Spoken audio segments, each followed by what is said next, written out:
After 8 years of marriage, her millionaire CEO husband took her to a party for the first time. What happened at the party shocked everyone. The ballroom fell silent. 500 of the most powerful people in the country stood frozen, champagne glasses suspended mid-air, conversations dying on their lips. And at the center of it all, 3 people stood locked in a moment that would make headlines for weeks. Celeste Montgomery, heiress to a media empire, stared at the woman before her with ice in her eyes. Marcus, darling, what is she talking about? Marcus Ashford, billionaire CEO, worth more than some small countries, looked like a man watching his entire world collapse in slow motion. Celeste, this is not the place. But the woman in the emerald dress, the woman no one in this room had ever seen before, the woman who had been invisible for 8 long years, she was done waiting for the right place. She was done waiting for permission. She was done being a secret. I said what I said.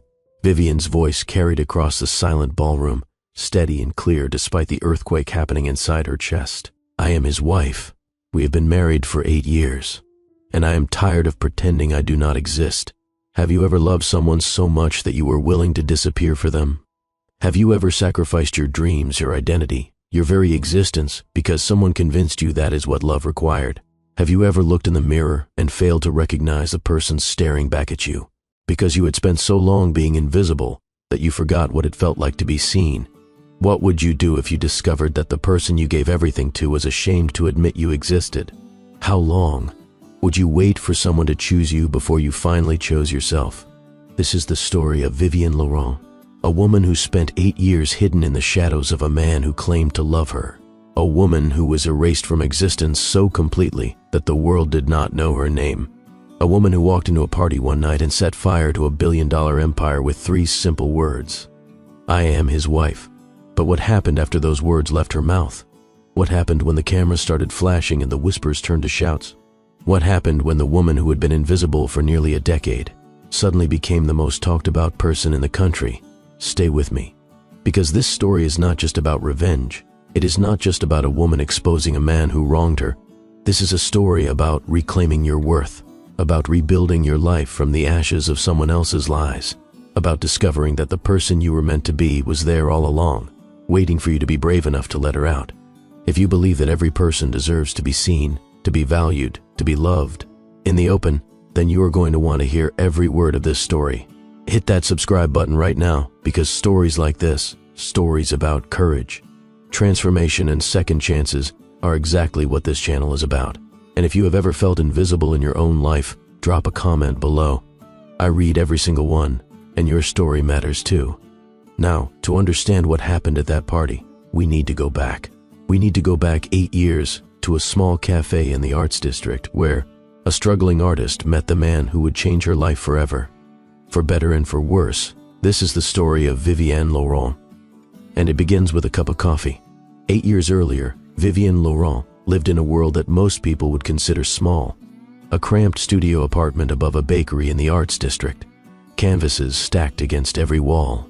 The smell of fresh bread wafting up through the floorboards every morning. Paint under her fingernails that never quite washed away no matter how hard she scrubbed. She was 26 years old. She was talented, and she was completely invisible. Her paintings hung in small galleries around the city. Local art critics wrote kind things about her use of color, her emotional depth, her unique perspective. But recognition did not pay rent. Recognition did not put food on the table.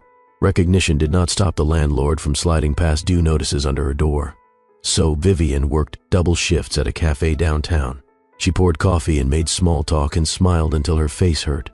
And late at night, when the city finally went quiet, she painted cityscapes at dusk, portraits of strangers on the subway, dreams that felt more real than her waking life. Sometimes she wondered if anyone would ever really see her work, if anyone would ever understand what she was trying to say with every brushstroke, if anyone would ever look at her art and see her. But those thoughts were dangerous. Those thoughts led to despair.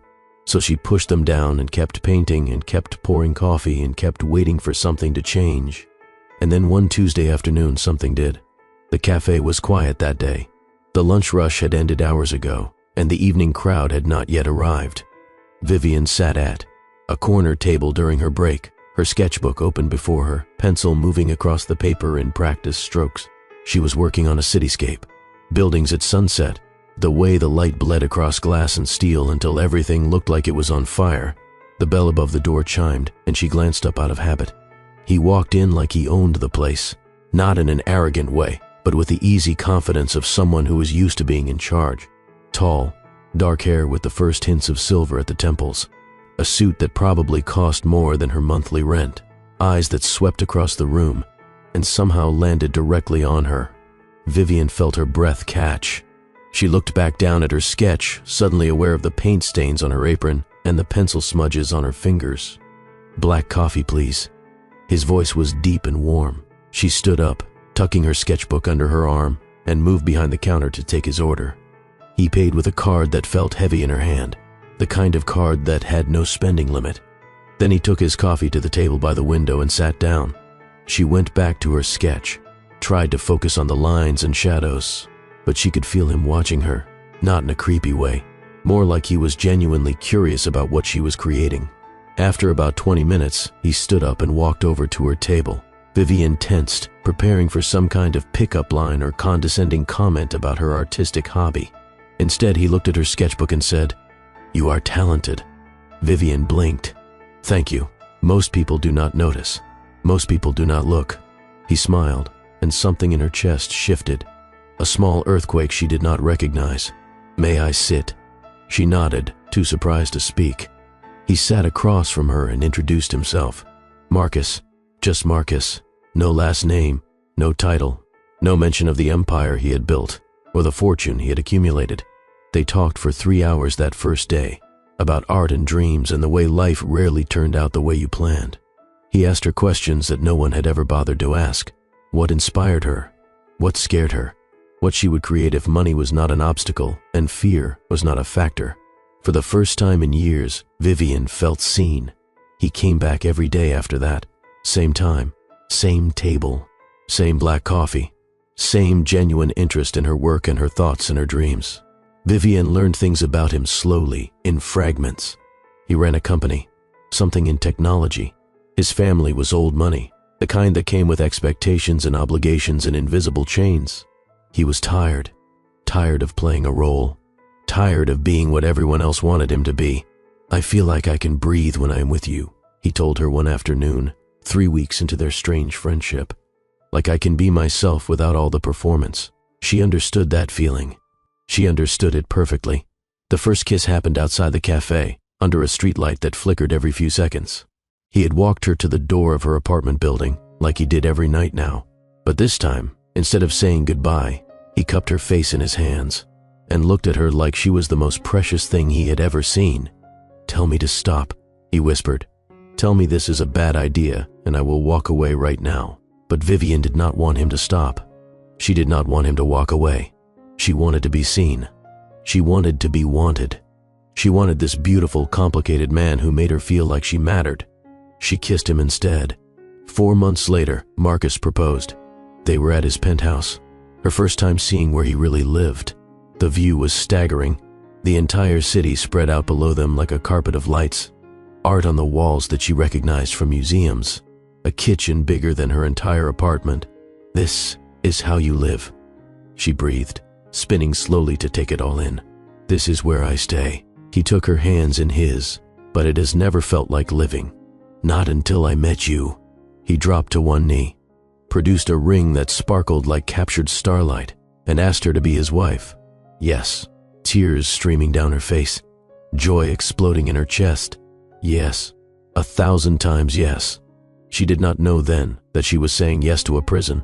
She did not know that this proposal came with conditions that would erase her existence. She did not know that the man she loved was already engaged to someone else.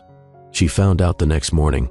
Marcus sat her down at his breakfast table, coffee growing cold between them, and explained his situation. And with every word, Vivian felt her joy curdle into something else entirely. His full name was Marcus Ashford, as in Ashford Technologies, as in one of the wealthiest families on the West Coast, as in the man whose engagement to Celeste Montgomery had been announced in every society page for the past 5 years. "I don't understand." Vivian's voice sounded strange in her own ears. "You asked me to marry you. You gave me a ring, but you are engaged to someone else. The engagement to Celeste is not real." Marcus reached for her hands, but she pulled them away. "It is an arrangement. Our families have been planning this merger since we were children. 2 dynasties becoming one. It is business, Vivian. It has nothing to do with love. You are engaged to another woman for 5 years, and I have been miserable for all 5 of those years." He ran his hands through his hair, frustration evident in every line of his body. "I have done everything my family expected. The right schools, the right career, the right connections, but I never got to choose anything for myself. Not until you. So what are you saying? What exactly are you proposing here?" Marcus took a deep breath, the kind of breath people take before they say something that will change everything. "I cannot break the engagement publicly. Not yet. The merger between Ashford Technologies and Montgomery Media is too important. Too many jobs depend on it. Too many people would be hurt if I walked away now. Then what do you want from me?" "I want to marry you." His eyes were desperate, pleading, in secret, a private ceremony. "Just us. You would be my real wife, Vivian. My heart. My home. Celeste would be a public fiction, a business arrangement that means nothing. You want me to be your secret. I want you to be my everything. But I need time. Time to unravel the expectations. Time to find a way to go public without destroying everything I have built. Just give me time. A year. Maybe 2. And then I will tell the whole world about you." Vivian stared at this man she loved. This man who was asking her to disappear. This man who was offering her his heart while simultaneously hiding her from existence. She should have said no. She should have walked out of that penthouse and never looked back. She should have recognized that a man who asks you to be invisible is not a man who deserves your love. But she was 26 years old. She was desperately in love. And she believed him. She believed that his feelings were real. She believed that time would fix everything. She believed that patience would be rewarded with partnership. "1 year," she said finally. "I will give you 1 year." He kissed her with tears in his eyes. Promised her everything. Promised her the moon and the stars and a future where she would never have to hide again. They married 3 weeks later. A courthouse ceremony. No witnesses. No photographs. No announcement. She wore a simple white dress. He slipped a ring on her finger that she could never wear in public. And just like that, Vivian Laurent became Vivian Ashford. Invisibly, secretly, silently. And here is where I need you to understand something. Vivian was not naive. She was not stupid. She was in love. And when you are in love, you want to believe the person you love is who they say they are. You want to believe their promises. You want to trust that the future they paint will actually come true. She trusted him. That trust would cost her 8 years of her life. The estate was beautiful. 30 miles outside the city, nestled in hills that turned golden in the summer and green in the winter. Gardens that stretched for acres. An art studio with skylights that let in perfect natural light. A kitchen bigger than her old apartment. A bedroom bigger than her old building. Marcus had bought it for her. A wedding present. A place where she could create and dream and wait for him to sort out his complicated life. He visited most weekends. Sometimes during the week if he could slip away from the office without raising suspicions. They would cook dinner together, take long walks through the gardens, make love in the bedroom with the mountain views, and talk, always talking, about their future, about the day when they would finally be able to live their life in the open. Soon, he would promise, holding her in the darkness. Things are complicated right now. The merger is at a critical phase. Just give me a little more time. And Vivian would nod, and believe him, and wait. The first year passed, then the second. The merger completed successfully. Ashford Technologies and Montgomery Media joined forces to create one of the most powerful companies in the country. And still, Marcus did not go public with their marriage. "The timing is not right," he explained. "Celeste is handling some personal issues. Her father is ill. I cannot abandon her publicly during a family crisis. Just a few more months." A few more months turned into a few more years. And somewhere along the way, Vivian stopped asking when. She stopped believing that the day would ever come. She simply accepted that this was her life now. Hidden, secret, invisible. Her art changed during those years. The bright cityscapes and hopeful portraits gave way to something darker. Women standing in shadows. Figures half visible through fog. Faces turned away from the viewer, always turned away, as if they could not bear to be seen. She stopped submitting her work to galleries. What was the point? She could not attend openings.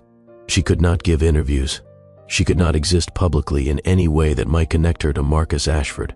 So she painted alone, and waited alone, and slowly, piece by piece, forgot who she had been before. In the 4th year of her marriage, Vivian made a discovery that nearly broke her. She was in the estate's kitchen, preparing dinner for one because Marcus had canceled his weekend visit again. Something about a board meeting, something about investor concerns, the usual excuses that had become so familiar she barely registered them anymore. The television was on in the background, tuned to some entertainment news channel she never actually watched. Background noise to fill the silence. And then she heard a name that made her blood run cold. Tonight we have exclusive coverage of Tech's power couple, Marcus Ashford and Celeste Montgomery, at the annual Montgomery Foundation Gala. The two have been engaged for nearly a decade now, but sources say a wedding might finally be on the horizon. Vivian dropped the knife she was holding. It clattered against the counter as she turned to face the screen. There they were. Marcus in a tuxedo that looked like it cost more than most people's cars. Celeste in a gown that sparkled under the flashbulbs. They stood on a red carpet, arms linked, smiling for the cameras. And then Marcus leaned down and pressed a kiss to Celeste's cheek.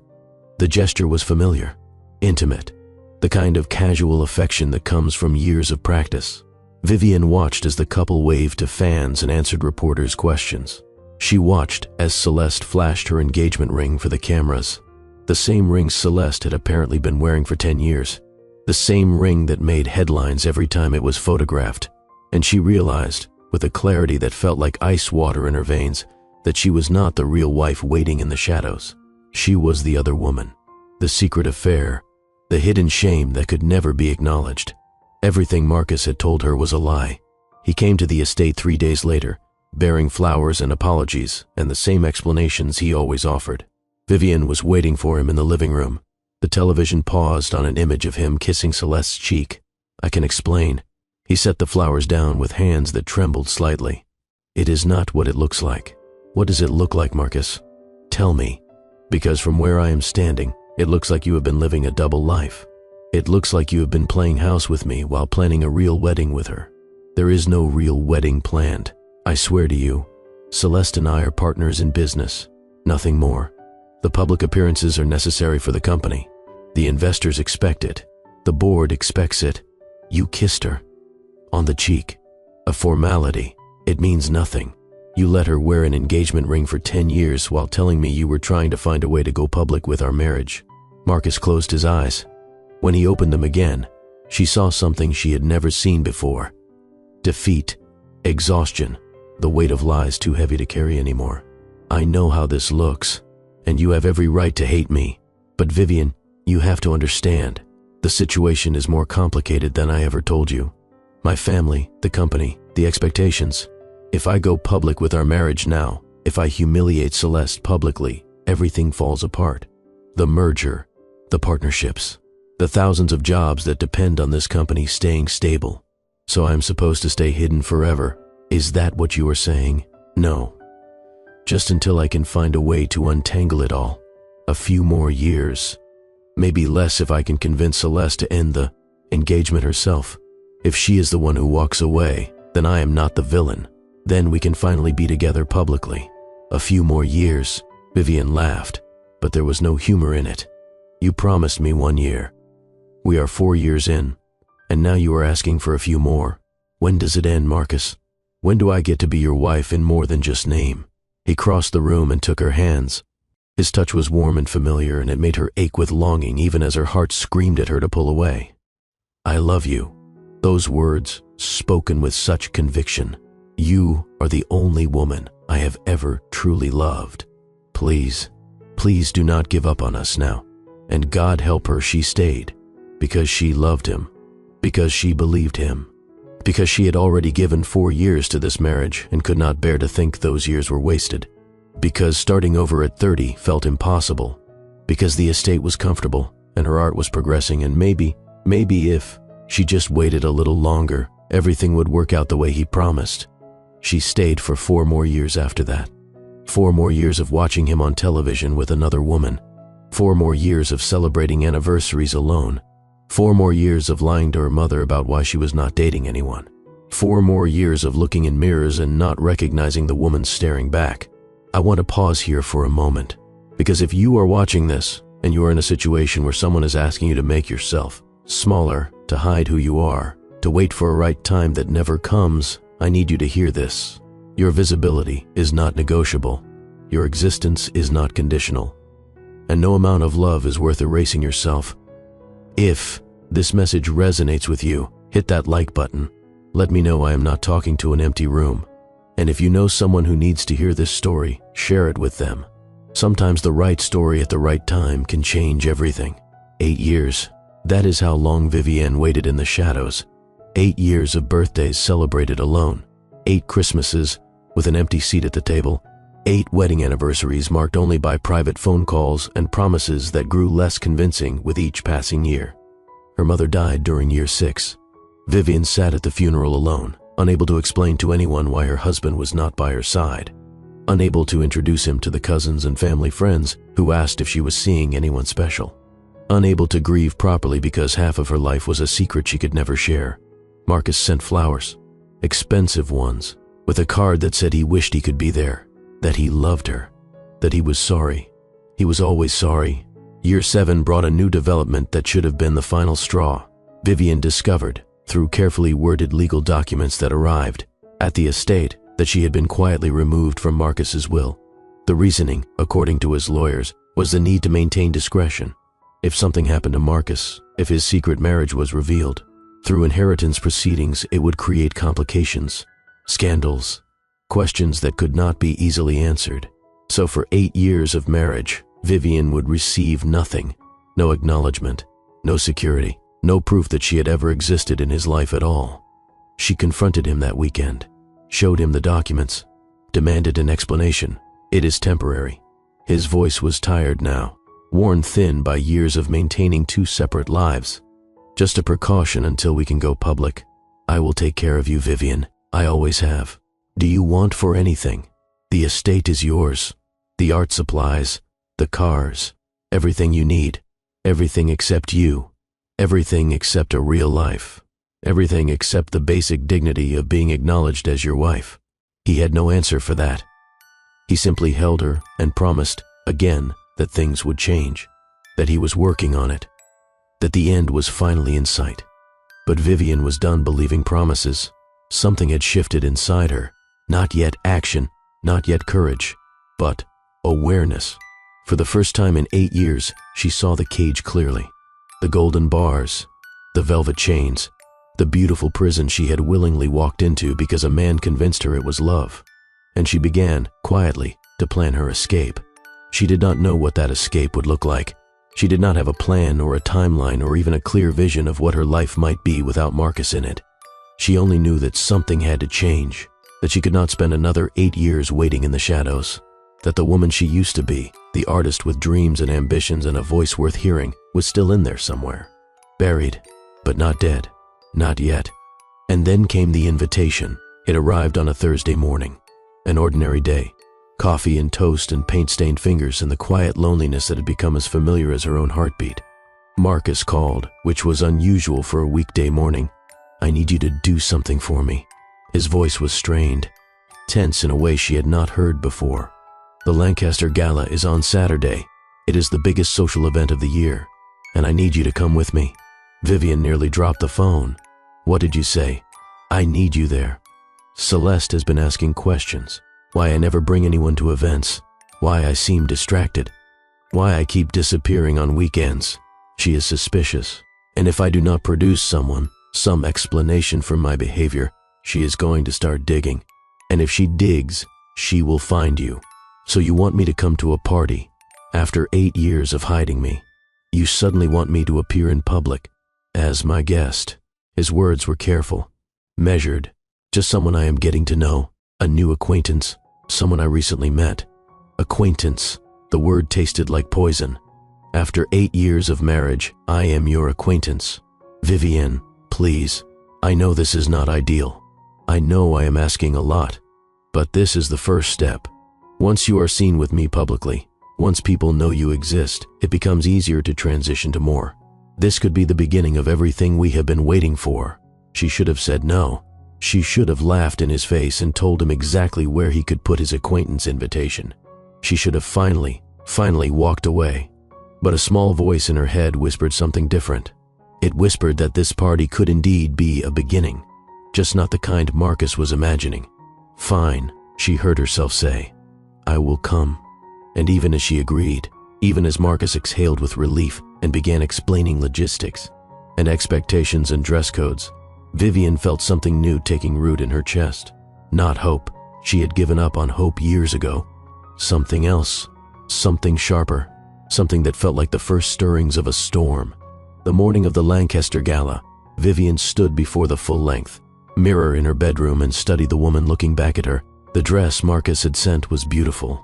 Emerald green silk that hugged her curves and fell to the floor in an elegant sweep.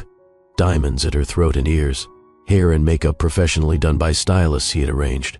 She looked like a different person, a society wife, a woman of means and privilege, a woman who belonged in ballrooms and on red carpets. But her eyes told a different story. In her eyes, she saw 8 years of silence, 8 years of sacrifice, 8 years of slowly disappearing until there was almost nothing left. Today, she whispered to her reflection, "Everything changes."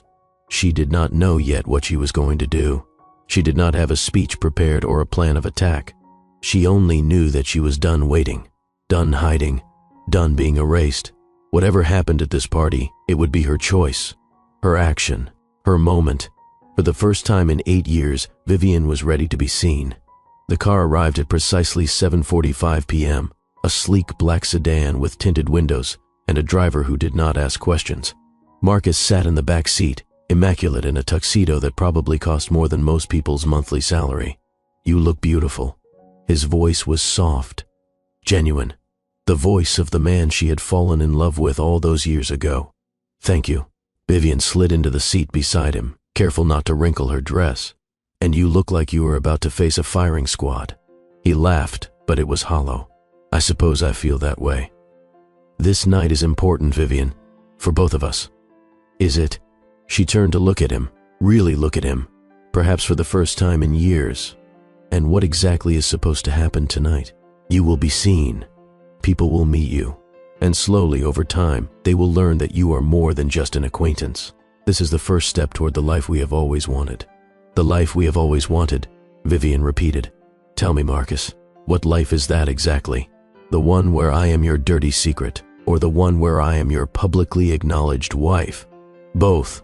Eventually." She turned to face the window, watching the city lights blur past. "That word has been the death of 8 years of my life." The rest of the drive passed in heavy silence, and as the Lancaster Hotel came into view, its facade blazing with lights and crawling with photographers, Vivian felt her heart begin to pound. "Remember," Marcus said as the car slowed to a stop, "you are my guest tonight, an acquaintance. Do not say anything that might raise suspicions." "Of course." Vivian smiled, but it did not reach her eyes. "I know my role." The valet opened her door. Camera flashes exploded like stars going supernova, and for the first time in 8 years, the world could see Vivian Laurent's face.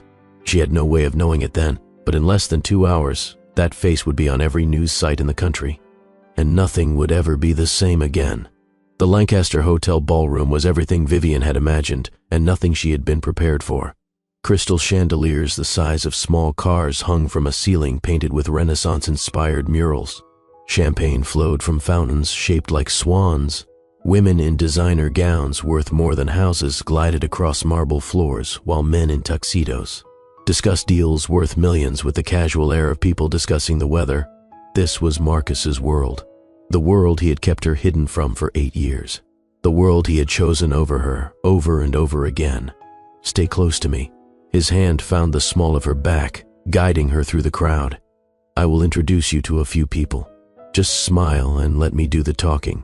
Vivian nodded, but her eyes were scanning the room, taking in the details, the exits, the clusters of photographers near the stage, the way people turned to look at Marcus, then at her, curiosity flickering across their perfectly polished faces. "Who is that with Marcus Ashford?" someone whispered as they passed. "I have never seen her before. Must be new.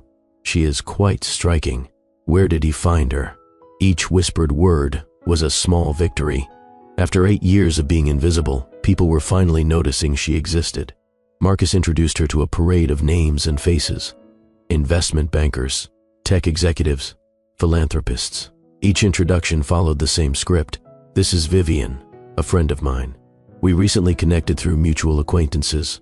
A friend, recently connected, mutual acquaintances. The lies rolled off his tongue so easily, so smoothly, as if erasing 8 years of marriage was as simple as choosing the right words. Vivian smiled and shook hands and said pleasant things. But inside, something was building. A pressure in her chest that grew tighter with every dismissal, every casual lie, every reminder that she was still, after everything, his shameful secret. And then Celeste Montgomery arrived. Vivian heard her before she saw her, a voice that cut through the ambient noise of the ballroom like a blade through silk, melodic and sharp and impossible to ignore. "Marcus, darling, you came." She was stunning. There was no other word for it. Blonde hair arranged in an elaborate updo, diamonds dripping from her ears and throat and wrists, a gown that probably required its own insurance policy.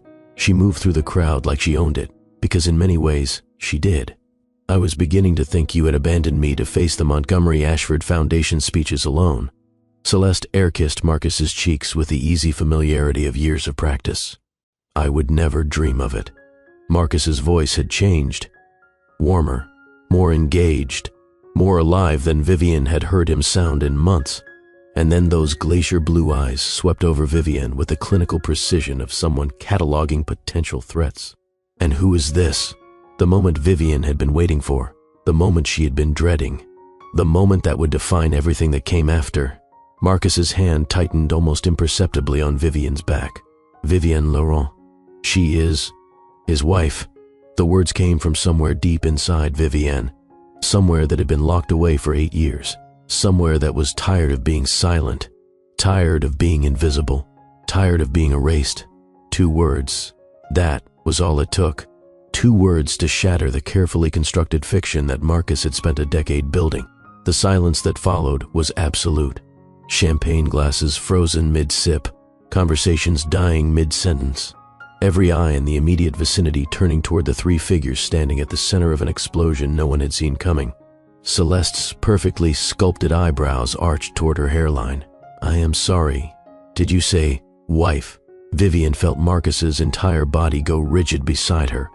But she was done caring about his comfort, done protecting his secrets, done pretending she did not exist. "I did."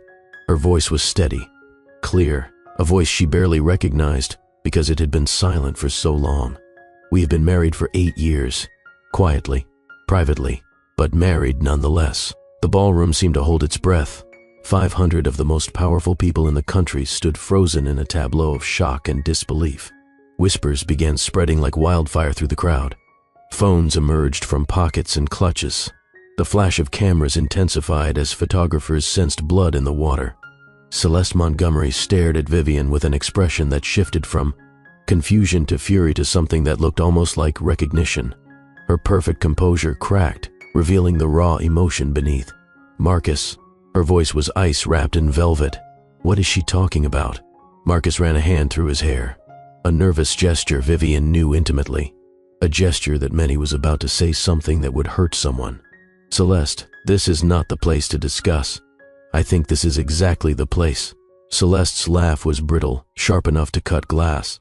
"You have been married for 8 years, while I have been telling everyone that our wedding is just around the corner, while I have been defending our relationship to every gossip columnist and society reporter who asked why we had not set a date yet. The engagement was always a business arrangement."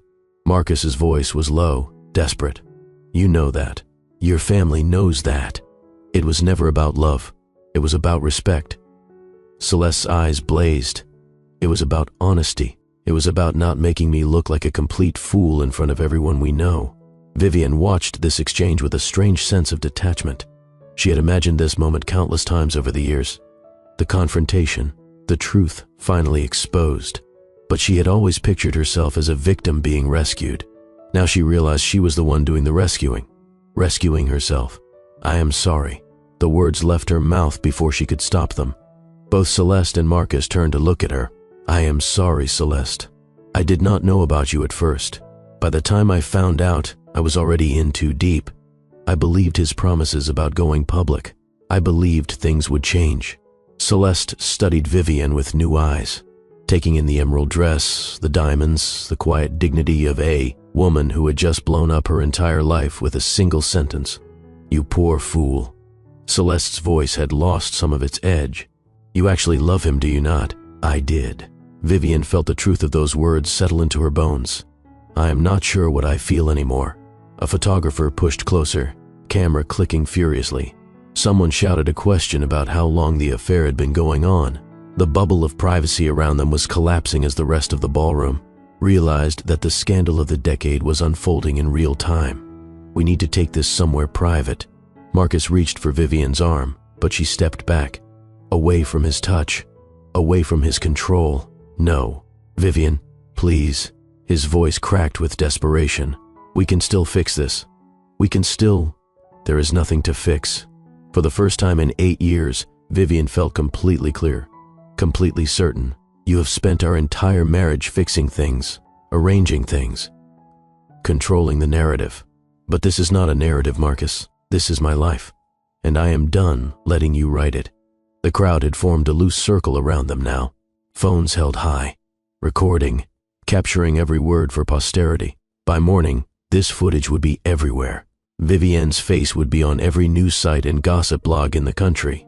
She found she did not care. "You have ruined everything." Marcus's voice had gone cold, the warmth and desperation replaced by something harder, something she recognized from boardrooms and business negotiations. "Do you understand what you have done? The merger, the company, everything I have built, what you have built." Vivian's laugh was sharp with years of suppressed pain.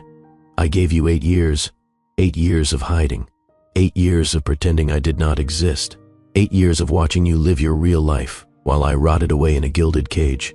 And your first concern is the company. This is not the time or place." "You are right. It is not.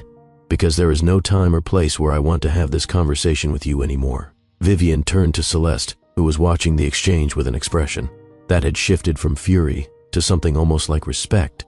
"For what it is worth, I'm sorry you got caught in this too. You deserved better. We both did."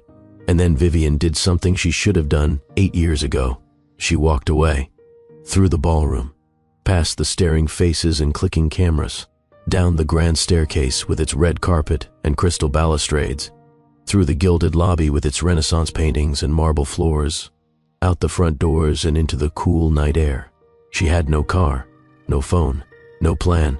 She had nothing but herself, and the strange, terrifying freedom of finally being seen. Behind her, she could hear chaos erupting, Marcus calling her name, reporters shouting questions, the flash of cameras trying to capture her escape. But Vivian did not look back. She simply walked into the night and let the darkness swallow her whole. The tabloids were relentless. "Secret wife exposes billionaire CEO." That was the first headline, published before Vivian had even made it home that night. By morning, there were dozens more. 8 years of lies, the hidden marriage of Marcus Ashford, the woman he kept in the shadows. Billionaire's secret bride breaks her silence. Except she had not broken her silence. Not really. She had said 2 words at a party. Everything else was speculation and gossip and anonymous sources claiming to have inside information about her marriage. Vivian's face was everywhere. The photo that ran most often was one taken as she descended the Lancaster Hotel staircase. Emerald dress flowing behind her, diamonds catching the light. Expression calm and resolute despite the chaos erupting in her wake. She looked, the commentators noted, like a woman who had finally decided to stop running. They were not wrong. The first week after the gala was a blur of photographers and reporters and lawyers. Marcus's lawyers, specifically, who showed up at the estate with documents and threats and demands that she sign non-disclosure agreements. She refused. "Your client kept me hidden for 8 years. Vivian stood in the doorway of the estate that had been her prison, facing down 3 men in suits who probably billed more per hour than she had ever earned in a month. He erased my existence. He removed me from his will, and now he wants me to sign away my right to tell my own story." "Mrs. Ashford," one of the lawyers began. "Laurent, my name is Vivian Laurent. I stopped being Mrs. Ashford the moment I walked out of that ballroom. She closed the door in their faces. The second week, Vivienne moved out of the estate. She took nothing but her art supplies and the clothes she had bought with money she earned from occasional private commissions. Everything else, the jewelry, the designer gowns, the expensive furniture, she left behind. Let him have it, she thought. Let him have all of it. She was done being bought. She rented a small apartment in the arts district. Not the same building where she had lived before Marcus, but close enough that the neighborhood felt familiar. The smell of bread from the bakery downstairs. The sound of street musicians on the corner. The feeling of being part of something instead of separate from everything. The space was tiny. A single room with a kitchenette and a bathroom barely big enough to turn around in. After the vastness of the estate, it felt like crawling into a cocoon. But it was hers, completely and entirely hers. The first week in her new apartment, Vivienne did not paint. She did not do much of anything except sit by the window and watch the world go by. People walking dogs, couples holding hands, artists with paint-stained clothes heading to studios nearby. She tried to remember who she had been before Marcus, before the estate, before 8 years of invisibility had worn away everything that made her her. Some days, she could not remember at all. Other days, fragments would surface. The feeling of a brush in her hand.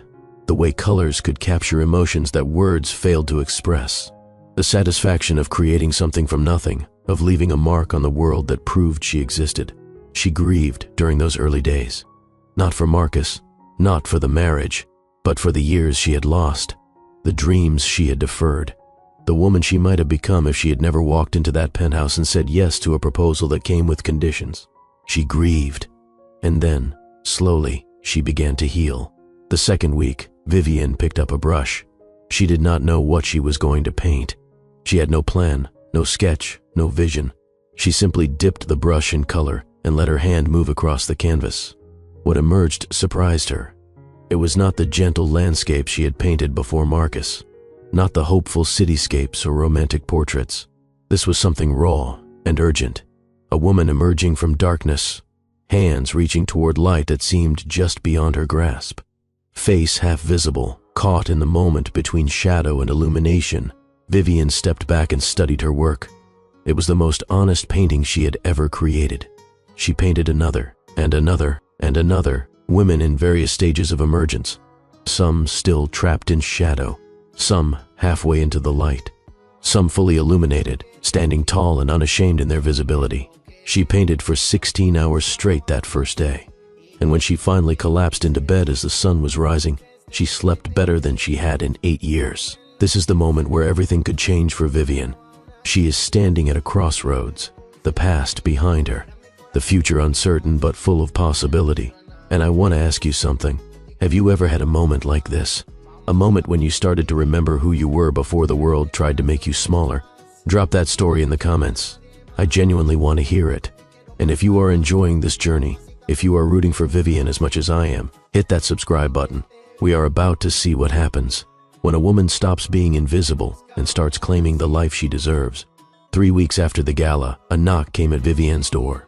She almost did not answer. Reporters had found her address and showed up periodically hoping for interviews. She had learned to ignore most knocks and most phone calls and most attempts to pull her back into the spotlight. But something about this knock was different. Quieter, more patient. The knock of someone willing to wait. Vivienne opened the door to find a woman standing in the hallway. Mid-50s, silver hair elegantly styled, dressed in clothes that were expensive but understated, and eyes that were unexpectedly kind. Vivienne Laurent. The woman smiled. I have been trying to find you for 3 weeks. I am not doing interviews. I am not a reporter. The woman extended her hand. Diana Preston. I own the Preston Gallery downtown. Vivienne recognized the name. The Preston Gallery was one of the most prestigious art spaces in the city. Exhibitions there launched careers. A show at Preston could transform an unknown artist into a household name. What do you want with me? Diana reached into her bag and pulled out a magazine.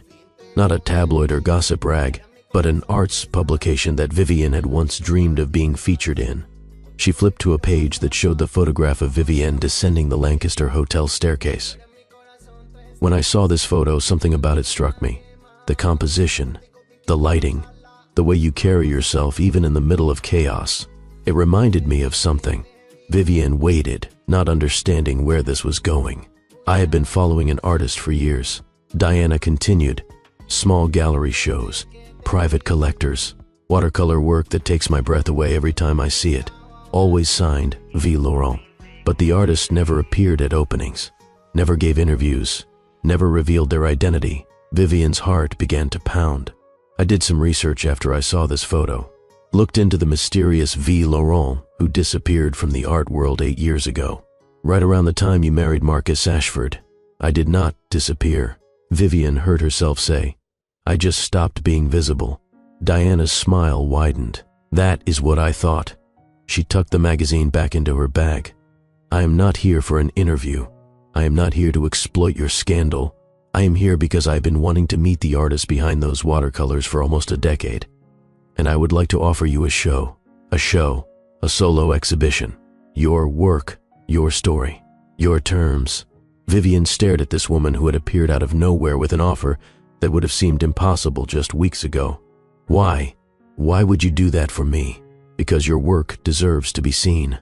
Diana's voice was firm, not because of who you were married to or what happened at that party, because of the art itself, because what you create matters. No one had said that to Vivian in 8 years. No one had looked at her work and seen value beyond its connection to Marcus Ashford.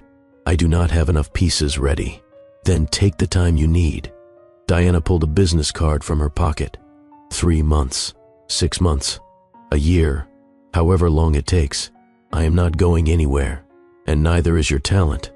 After Diana left, Vivian sat on the floor of her tiny apartment surrounded by the paintings she had created since leaving the estate. 37 pieces in 3 weeks. More work than she had produced in years. For the first time since walking out of that ballroom, she allowed herself to feel something other than grief or anger or fear. She felt hope. The exhibition came together over the next 3 months. Vivian worked harder than she had ever worked in her life. 16-hour days, brushes moving across canvas until her hands ached, colors mixing and blending and capturing emotions she had never been able to express before. The collection took shape around a central theme: emergence. Women stepping out of shadows, women claiming their visibility, women who had been hidden discovering the courage to be seen. She called it emerging from shadow. Diana stopped by the studio regularly, not to pressure or critique, but to encourage, to remind Vivian that her voice mattered, that her perspective was unique, that the world needed to see what she was creating. Sometimes they talked about art, sometimes they talked about life, sometimes they talked about Marcus and the marriage and the years Vivian had lost. He took so much from me, Vivian said one afternoon, cleaning her brushes while Diana examined her latest piece. Time, identity, the belief that I deserve to be seen. But look at what you are creating from that loss. Diana gestured at the paintings covering every wall. Look at what you are building. Not just art, a testimony, a map for other women who feel invisible. I never thought of it that way. Maybe you should. Your story is powerful. Do not hide from it. Use it. Opening night arrived on a Thursday in October. The Preston Gallery had been transformed. Vivian's paintings hung on every wall. Soft lighting emphasized the interplay of shadow and light that defined her work. A string quartet played gentle music in the corner. Champagne flowed. Critics and collectors mingled with regular art lovers who had come to see what all the fuss was about. The turnout was larger than anyone expected. Part of it was curiosity, the infamous Mrs. Ashford's first public appearance since the scandal, but many had come for the art itself. Word had spread that something special was happening at Preston Gallery, that the mysterious V. Laurent had finally emerged from her own shadows. Vivian stood in the center of her exhibition, wearing a dress she had bought with her own money. Simple, elegant, nothing like the emerald armor Marcus had dressed her in for the Lancaster Gala. You must be the artist. She turned toward the voice. A man stood studying her largest piece, the painting of a woman caught between darkness and light. His expression was thoughtful, absorbed, the look of someone actually seeing the work instead of just looking at it. The infamous Mrs. Ashford. He said it without malice, almost with humor. I go by Laurent now. Vivian found herself responding. I am in the process of taking my name back. Good for you. He turned to face her fully, and she caught her breath at the warmth in his eyes. Brown and deep and surprisingly kind. I am Julian Cross. I run a non-profit arts foundation. We provide studio space and materials to emerging artists. Emerging. Vivian raised an eyebrow. I am 35 years old. Emerging does not have an age limit. Julian smiled, and something in her chest loosened. A tension she had not even known she was carrying. And based on your work, he gestured at the paintings surrounding them. You have clearly been developing this voice for years. You just did not have a platform. I did not have permission. The words came out before she could stop them. More honest than she intended to be with a stranger. Julian's expression shifted, softened into something like understanding. I read about your situation, 8 years of marriage to someone who kept you hidden. That must have been incredibly isolating. It was, but it also gave me time to develop my craft without outside pressure. Maybe that is the only silver lining. There is usually more than one. Julian reached into his jacket and produced a business card. When you are ready, call me. We have a residency program for artists who are rebuilding their careers. No strings attached, no hidden agendas. Just people who believe in second chances. Before Vivian could respond, a commotion near the gallery entrance drew her attention. The crowd parted. Whispers escalated into gasps. And Marcus Ashford walked through the door. He looked different than she remembered, diminished somehow despite the perfectly tailored suit. The scandal had taken its toll. The merger with Montgomery Media had collapsed. Celeste had publicly ended their engagement in an interview that made international headlines. The board of Ashford Technologies had expressed concerns about his leadership and judgment, but none of that showed on his face as he approached Vivian. The same commanding presence, the same assumption that he could walk into any room and take control. These are remarkable. He stopped before her central piece, the woman emerging from shadow. You never showed me work like this. You never asked to see it. He turned to face her, the man she had loved for 8 years, the man who had kept her hidden, the man who still somehow believed his presence was welcome. Vivian, I need to talk to you, about us, about everything. There is nothing to discuss. There is everything to discuss. He stepped closer, lowering his voice. I made mistakes, terrible mistakes, but I loved you. I still love you. Can we not find a way forward? Vivian looked at him, really looked at him, and for the first time, she saw clearly what she had refused to see for 8 years. He was not a villain. Not really. He was a man who had been raised to believe that love could be compartmentalized, that you could have your public life and your private life and never the two had to meet. He genuinely believed he loved her. He genuinely could not understand why that love was not enough. But love that asks you to disappear is not love. It is possession. And Vivian was done being possessed. Do you remember the first time you came into that cafe? Her voice was calm, steady, the voice of a woman who had finally found her footing. You said most people do not look. You made me believe you were different, that you actually saw me. I did see you. Marcus's voice was desperate. I do see you. No. You saw what you wanted to see. A woman who would accept less than she deserved because she was grateful to be wanted at all. A woman you could keep in a beautiful cage while you lived your real life somewhere else. That is not fair. Maybe not, but it is true. Vivian took a breath, drew strength from the paintings surrounding her, from the years of work she had put into finally understanding her own worth. I spent 8 years being invisible because I thought your love was worth the sacrifice. But love that requires you to disappear is not love. It is possession. I am sorry. The words cracked out of him, broken and desperate. I am so sorry for all of it. I believe you are. But sorry does not give me back the years. Sorry does not introduce me to the friends I could not make, the career I could not pursue, the person I might have become if I had not been so busy being your secret. What do I do? Marcus looked lost, smaller than she had ever seen him. How do I fix this? You do not. That is not your job anymore. Vivian felt the truth of these words resonating through her entire body. You fix yourself. You figure out why you thought it was acceptable to treat another person that way. And then maybe you do not do it to the next woman who believes your promises. She turned away from him, walked through the gallery filled with her work, past the critics and collectors, past the whispers and stares, toward Julian, who stood near the exit watching the scene with quiet concern. "That looked intense," he said as she reached him. "It was, but it was also closure. Finally, how does closure feel?" Vivian looked around at her paintings, at the people who had come to see her work, at the life she was actively creating for herself. "Like emerging from shadow," she said quietly, "like becoming visible after a very long time in the dark." Julian smiled, not the polished, practiced smile of someone trying to impress, but something real and warm and genuine. "Would you like to get coffee sometime? Talk about that residency program? Or just talk?" Vivian found herself smiling back, a real smile, the kind she had almost forgotten how to produce. "I would like that." Behind her, she was vaguely aware of Marcus still standing in the gallery, still watching, still hoping for something that was never going to happen. But Vivian did not look back.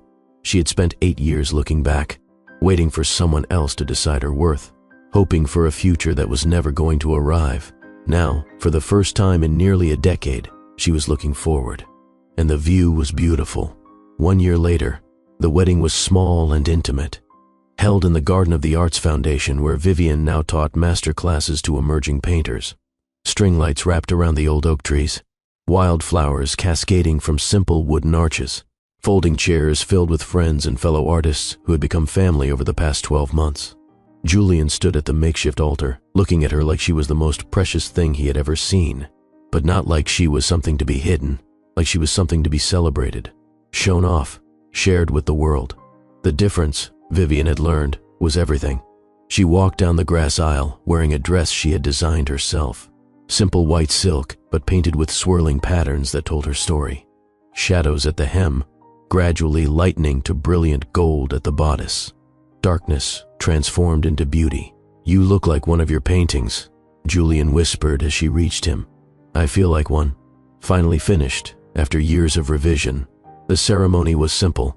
Vows written by hand and spoken from the heart. None of the pomp and circumstance of society weddings. None of the performance or pretense. Just two people promising to see each other, to celebrate each other, to choose visibility over hiding, honesty over convenience, love that lifts up instead of love that diminishes. When they kissed, the small crowd erupted in cheers. Artists and dreamers and second-chance believers, all celebrating the improbable triumph of a woman who had refused to stay invisible. The reception lasted until midnight, dancing under string lights, toasts from friends who had watched Vivian transform from a scandal headline into a force of nature, laughter and tears and all the messy, beautiful emotions that come with genuine connection. At one point, Vivian slipped away from the celebration and found a quiet spot at the edge of the garden. The city lights spread out below, the same city where she had once lived above a bakery, where she had poured coffee and dreamed of being seen, where a man had walked into her life and promised her the world while giving her only shadows. "You okay?" Julian appeared beside her, jacket discarded, sleeves rolled up, looking more at ease than any billionaire she had ever known, which was ironic because he came from money too. The difference was, he had never let it define him, never used it to control anyone. "I am better than okay." Vivian leaned into him as his arm wrapped around her shoulders. "I was just thinking about how different everything is now. A year ago, I was invisible, forgotten, not even a footnote in my own story. And now I am the author." Julian pressed a kiss to her temple. "You always were. You just forgot for a while." They stood in comfortable silence, watching the city lights twinkle below. The past year had been extraordinary. The gallery show had been a massive success. Critics praised her work for its emotional depth and unflinching honesty. Collectors sought out her pieces. Other galleries requested exhibitions. But more importantly than any of that, Vivian had found her voice again. Her Invisible Women series had become a cultural phenomenon. Portraits of women who had been overlooked, undervalued, or erased, each one painted with the dignity and visibility they deserved. The project had grown beyond art into advocacy, speaking engagements, workshops for women, rebuilding their lives, a foundation that provided grants and studio space for artists who had been silenced. She was making a difference, not despite her years in the shadows, but because of them. The letters came almost daily now, from women who saw themselves in her work, who had been hidden in their own ways by partners or families or circumstances, who found hope in her story.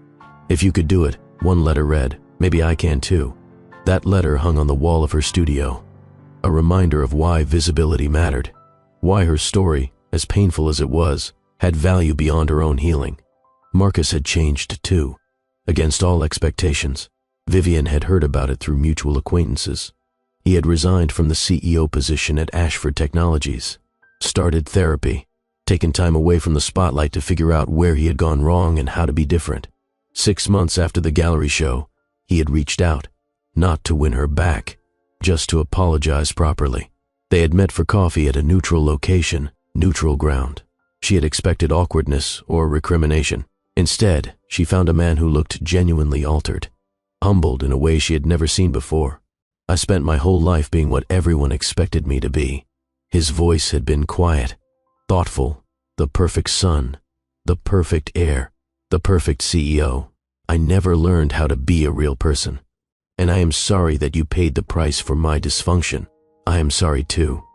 Vivian had found herself saying, sorry that we both lost so many years to a situation that was never going to work. They had not become friends. That was too much to ask. But they had found a kind of peace with each other, an acceptance that people can change even if the relationship cannot be salvaged.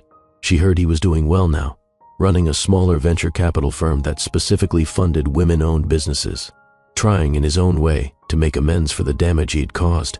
Vivian did not need his redemption, but she was glad it was happening anyway. Come on. Julian tugged gently at her hand. They're about to cut the cake, and I have been reliably informed that if we miss it, your best friend will never forgive us. Vivian laughed and let him lead her back to the celebration, back to the life she had built from nothing, back to the people who loved her exactly as she was. And as she danced in her husband's arms while their friends cheered and the string lights twinkled overhead, Vivian felt something she had not felt in nearly a decade, completely and utterly visible. Not because someone had given her permission, because she had finally given it to herself. This is the story of Vivienne Laurent, a woman who spent 8 years hidden in the shadows of someone else's lies. A woman who believed that love required her to disappear. A woman who slowly, painfully, piece by piece, forgot who she was. And then one night, at a party she never wanted to attend, she said 2 words that changed everything. I am his wife. Those words did not just expose Marcus Ashford. They did not just create a scandal that rocked high society. They set Vivian free, not immediately. Freedom does not work that way. The path from invisible to seen is not a straight line. It is messy and painful and full of days when you wonder if you made the right choice. But Vivian walked that path anyway. She reclaimed her name. She rebuilt her career. She found love that celebrated her instead of hiding her. She turned her pain into art, and her art into advocacy, and her advocacy into hope for women around the world who felt as invisible as she once did. And here is what I want you to take from her story. Your visibility is not negotiable. You deserve to be seen, not partially, not conditionally, not when it is convenient for someone else.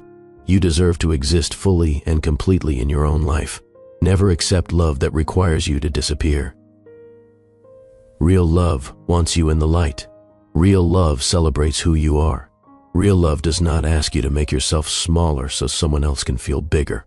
It is never too late to start over. Vivian was 34 when she walked out of that ballroom.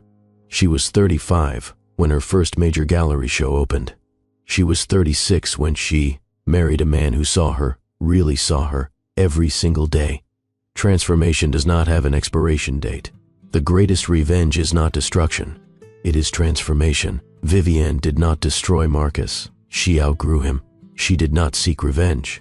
She sought herself. And in finding herself, she became unstoppable. Sometimes the people who hurt us push us toward the people we were meant to become. This does not excuse what they did. It does not make the pain worth it. But it is possible to take the worst experiences of your life and transform them into something meaningful. That is what Vivian did. And that is what you can do too. If this story moved you, if it made you think, made you feel, maybe even made you tear up a little, then I need your help. Hit that like button right now. That simple action tells the algorithm that stories like this matter, that people want content that actually means something. Subscribe if you have not already. I create stories like this every week. Stories about love and redemption and transformation. Stories about ordinary people finding extraordinary courage. And most importantly, share this video. Send it to someone who needs to hear it. Maybe it is a friend going through a difficult relationship. Maybe it is a family member who has lost sight of their worth. Maybe it is just someone you think would appreciate a story with a powerful message. Stories have the power to change lives, but only if they reach the people who need them. Finally, drop a comment below. Tell me, what part of Vivian's story resonated with you most?